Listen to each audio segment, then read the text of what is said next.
दोस्तों, भारत और चीन के बीच हुई हिंसक झड़प में हमने अपने 20 वीर जवानों को खो दिया। जब यह खबर आई, सारा देश स्तब्ध रह गया। 6 जून की मेजर जनरल लेवल की बातचीत के बाद लगातार यह खबरें आ रही थीं कि डी-एस्केलेशन की प्रक्रिया दोनों ओर से चालू हो गई थी।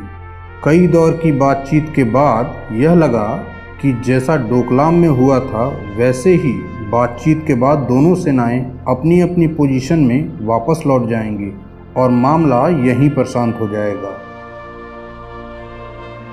लेकिन 15 जून बीतने के बाद जैसे ही 16 जून को टीवी पर गलवान वैली में भारत चीन सेनाओं के बीच हिंसक झड़प और उसमें हमारे 3 जवानों के शहीद होने की खबर आई, सारा देश स्तब्ध रह गया।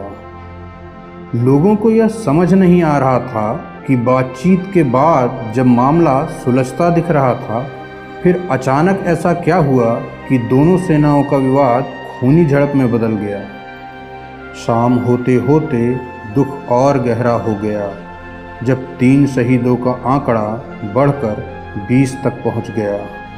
टीवी पर जब इन सैनिकों की लाशों को इनके घरों में पहुंचाते हुए दिखाया गया और बताया गया कि चीनी सैनिकों ने इन निहत्थे सैनिकों को किस तरह धोखे से मारा, तो सारे देश में शोक की लहर दौड़ गई। साथ ही साथ लोगों के मन में चीन के प्रति गुस्सा उबलने लगा। हर भारतीय के मन में केवल एक ही बात आ रही थी, बदला बदला बदला। तब तक हमें इस बात की जानकारी नहीं थी कि असल में वहाँ हुआ क्या था। इंडियन आर्मी की ओर से आधिकारिक बयान जारी किया गया जिसमें बताया गया कि हमारे कितने सैनिक वीरगति को प्राप्त हुए हैं, और सेना ने यह भी इशारा किया कि क्षति दोनों ओर हुई है। दूसरे दिन प्रधानमंत्री श्री नरेंद्र मोदी ने भी टीवी पर बयान दिया और बताया कि हमारे वीर जवानों की शहादत हुई है। साथ ही ये भी कहा कि वे मारते मारते मरे हैं। दोस्तों, प्रधानमंत्री जी ने भी देश को इशारों इशारों में बताने का प्रयास किया था, मगर पूरी बात खुलकर नहीं बताई थी। दोस्तों, हैदराबाद से निकलने वाले डेक्कन क्रॉनिकल नाम के अंग्रेजी अखबार ने 20 जून के अपने अंक में इस घटना के संबंध में खबर छापी है। दोस्तों, आज के वीडियो में मैंने ज़्यादा फ़ोटो का इस्तेमाल नहीं किया है, केवल अखबार की वो कटिंग लगाई है जिससे आप सुनते सुनते अगर चाहें तो इसे पढ़ भी सकें। अखबार के मुताबिक जब कमांडिंग ऑफिसर बी संतोष बाबू पर हमला किया गया और वो नीचे ज़मीन पर गिर गए, तब वहाँ मौजूद भारतीय सैनिकों ने चीनी सैनिकों पर धावा बोलते हुए बहुत ही खतरनाक हमला किया। इसको जब आप पढ़ेंगे तब आपको पता चलेगा। इन्होंने जो शब्द इस्तेमाल किए हैं वो मैं बताता हूँ। Most brutal counter attack against the people liberation army in Galwan valley.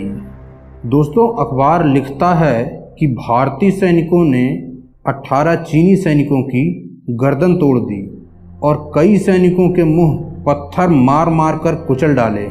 इनमें से कुछ के तो चेहरे तक पहचान में नहीं आ रहे थे।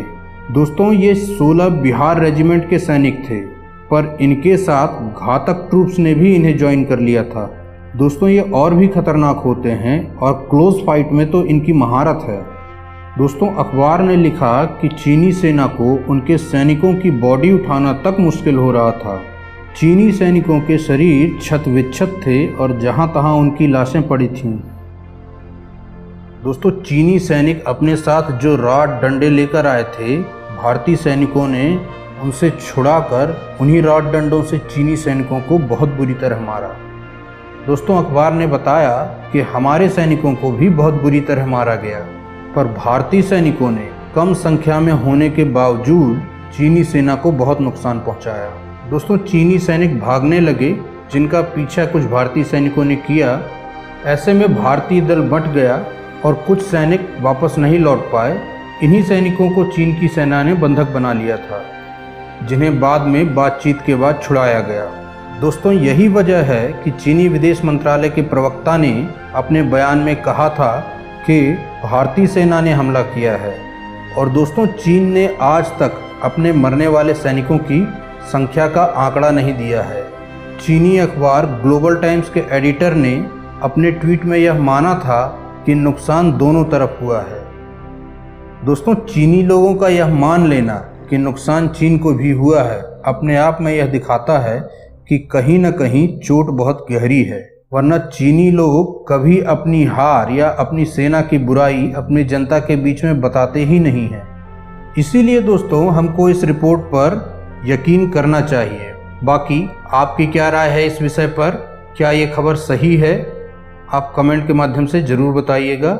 आज के वीडियो में इतना ही। अगर वीडियो पसंद आया हो तो इसे लाइक करें, शेयर करें और अगर अब तक चैनल सब्सक्राइब नहीं किया है तो उसे भी कर लें और करते रहें हमारे साथ आस पास की तलाश।